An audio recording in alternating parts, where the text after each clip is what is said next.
I'll be honest, I'm having a hard time pivoting back to Cyberpunk related content, even amidst the second trailer for Cyberpunk Edgerunners II releasing on YouTube in the next 12 hours at the time of writing. Because the more news that comes out about Bungie, the angrier I get, and the more I want to talk about it. Some of this stuff I mentioned in my last video, but I figured we'd discuss it here as well because the Bungie has confirmed a layoff of 292 individuals. As of the Washington Worker Adjustment and Retraining Notification Act, with more likely to follow. That really hammers a nail into the hope for any more Destiny-related content in the future, at least made with the Bungie logo attached. And apparently nobody was safe from the layoffs, not even upper management. Justin Truman, famous for the quote, "Over-delivery is actually dangerous for a train station. With every release you put out there, you're setting a pattern for your community and your players. If we release an expansion with 2 raids, the next year folks will be upset that there's only 1 raid. We've hurt the station by making a rogue decision in one train." I wish I didn't share a name with that guy. Anyway, but not even the co-founder, Jason Jones, was safe. He was laid off on the 25th, right before the final payout from Sony was set to resolve. It's not all gloom and doom though. Alison Lures, sorry, my pronunciation with umlauted vowels needs work. The narrative director for Destiny 2 was able to retain her position. Fun fact, she also did work on one of my favorite card games, Magic the Gathering. So hopefully we'll be able to get more of her talent to shine through at Bungie for however long Bungie may exist. And I know it's hard to find a glint of light amidst all the turbulence at Bungie, but Sony CEO Herman Hulst has words of encouragement for everyone affected during these trying times. Let's look at this internal email that was making its rounds through Bungie. I commented a little bit on it last video, but I want to read it to you in full. Dear team, today I want to share a difficult update regarding Bungie. We have made the decision to reduce Bungie's workforce, affecting a significant number of employees, including most of the Destiny team and some Marathon team members.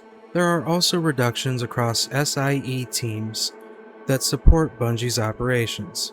Those impacted at Bungie and SIE are being informed today, June 25th.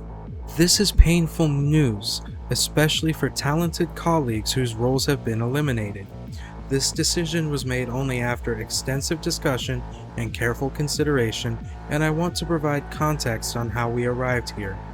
Over the past several months, together with Bungie leadership, we reviewed the studio's long-term direction, development priorities, resource needs, and role within our broader portfolio strategy.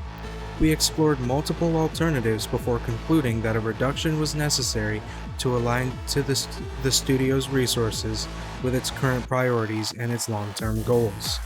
As Bungie recently shared its Destiny 2 update, the studio has begun a new journey following the release of the game's final live service content update. What Bungie has accomplished with Destiny over the past decade has truly been remarkable. The franchise has left a lasting mark on players and the industry, and everyone who contributed to its success should be proud of what they helped create.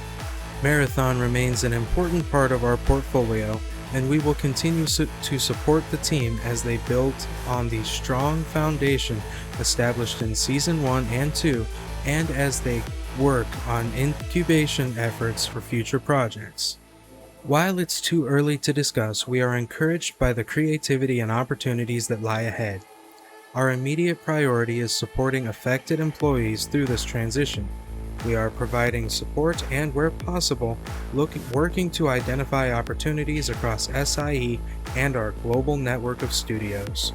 I want to sincerely thank every employee for their hard work, creativity, and contributions to Bungie, SIE, and the broader gaming community.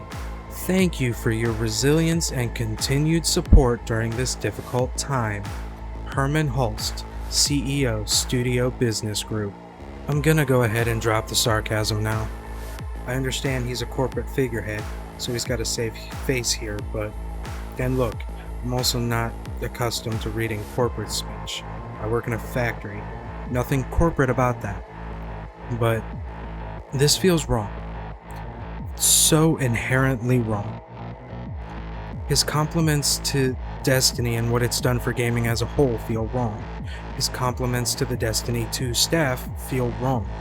Bungie and Sony throwing their lot in with Marathon feels wrong. I understand acknowledging a group for their blood, sweat, and tears as they go out the door, but it feels wrong. It feels like watching the aftermath of someone selling Al Capone cubic zirconium cufflinks and then just disappearing. But that's just effectively what Parsons did. Sold Sony cubic zirconium and fucked off. Now, Sony, without the culprit, has to again treat Bungie like the whipping boy. I know I said it last time, but I can't think of any scenario where there isn't bad blood on Sony's part.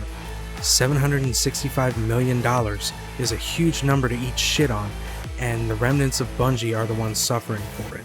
And as much as I want to believe that there was a twinge of regret in the back of Halst's mind as he okayed the layoffs, I realized that his, and by extension Sony's, bottom line was hurt by the overvaluing of Bungie. And unfortunately, when you make it past that 7-digit mark on your yearly worth, that twinge of regret tends to shrink dramatically.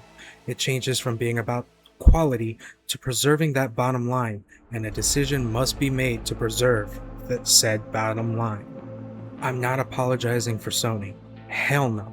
I'm saying that the sacrifice could definitely have been placed on the individuals making 7-digit salaries. Tighten the belt a bit. Liquidate some personal assets. Maybe get rid of a few cars. We all have to do it. I can't tell you how many pawn shop runs I've made because things slowed down at work, or I accidentally fucked up on some finances and I wasn't able to ask someone else for a bailout every single time. I've also asked for plenty of bailouts too and received them. But when you're in a position to bail someone out, sometimes in the name of helping somebody else out, you tighten the belt. Especially with the state of the Western games market being the way it is. And yes, I also understand that the Bungie C-suite was building the company's coffin alongside the development of Destiny, so I don't have love for them either. I'd like to say this is the last video on the situation that I'm gonna make, but only time will tell. For now, I appreciate all of you who watch these videos, and I'd like to welcome our new subscriber. I meant to welcome them a bit ago, but I got tied up writing the last video as well as recording the previous one. So, welcome to the channel. I promise it isn't all gloom and doom here. There is fun to be had. Tomorrow, hopefully I'll be talking about the Cyberpunk Edgerunners II second trailer. For now, I love you all, and I hope all the displaced Bungie employees are able to find more stable work in the future. Good God, I do. I'll see you all later. Hey, maybe even on Destiny of all places.